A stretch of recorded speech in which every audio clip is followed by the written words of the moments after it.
Chapter 2 Mr. Willy Wonka's Factory. In the evenings, after he had finished his supper of watery cabbage soup, Charlie always went into the room of his four grandparents to listen to their stories and then afterwards to say good night. Every one of these old people was over 90. They were as shriveled as prunes and as bony as skeletons, and throughout the day, until Charlie made his appearance, they lay huddled in their one bed, two at either end, with nightcaps on to keep their heads warm, dozing the time away with nothing to do. But as soon as they heard the door open and heard Charlie's voice saying, "Good evening, Grandpa Joe and Grandma Josephine and Grandpa George and Grandma Georgina," then all four of them would suddenly sit up and their old wrinkled faces would light up with smiles of pleasure, and the talking would begin. For they loved this little boy.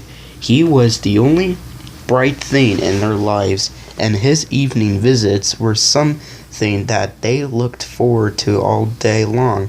Often Charlie's mother and father would come in as well and stand by the door listening to stories that the old people told, and thus for perhaps half an hour every night.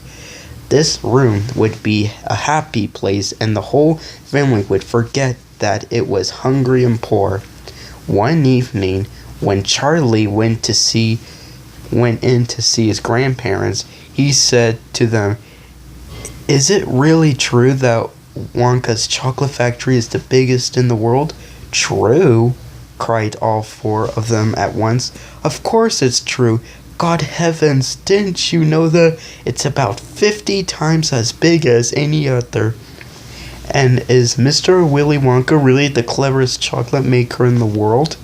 "My dear boys," said Grandpa Joe, raising himself up a little higher on his pillow, "Mr. Willy Wonka is the most amazing, most fantastic, the most extraordinarily chocolate maker the world has ever seen.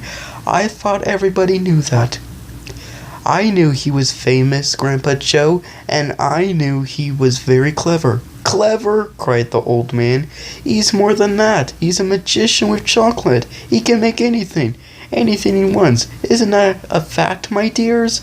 The other three old people nodded their heads slowly up and down and said, "Absolutely true. Just as true as can be." And Grandpa Joe said, "You mean to say I've never told you about Mr. Willy Wonka and his factory?" "Never," answered little Charlie. "Good heavens above, I don't know what's the matter with me." "Will you tell me now, Grandpa Joe, please?" "I certainly will. Sit down beside me on the bed, my dear, and listen carefully."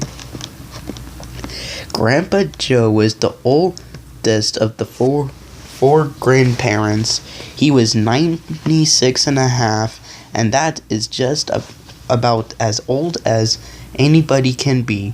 Like all extremely old people, he was delicate and weak, and throughout the day he spoke very little, but in the evenings, when Charlie, his beloved grandson, was in the room, he seemed in some marvelous way to grow quite young again. All his tiredness fell away from him, and he became as eager and excited as a young boy. "Oh, what a man he is, this Mr. Willy Wonka," cried Grandpa Joe. "Did you know, for example, that he has himself invented more than 200 new kinds of chocolate bars, each with a different center, each far sweeter and creamier and more delicious than anything the other chocolate factories can make?" "Perfectly true," cried Grandma Josephine. And he sends them to all the four corners of the earth. Isn't that so, Grandpa Joe?" "It is, my dear, it is, and to all the kings and presidents of the world as well. But it isn't only candy bars that he makes. Oh dear me, no. He has some really fantastic inventions up his sleeves. Mr. Willy Wonka has. Did you know that he's invented a way of making chocolate ice cream so that it stays cold for hours and hours without being in the ice box? You can even leave it lying in the sun all morning on a hot day and it won't go runny.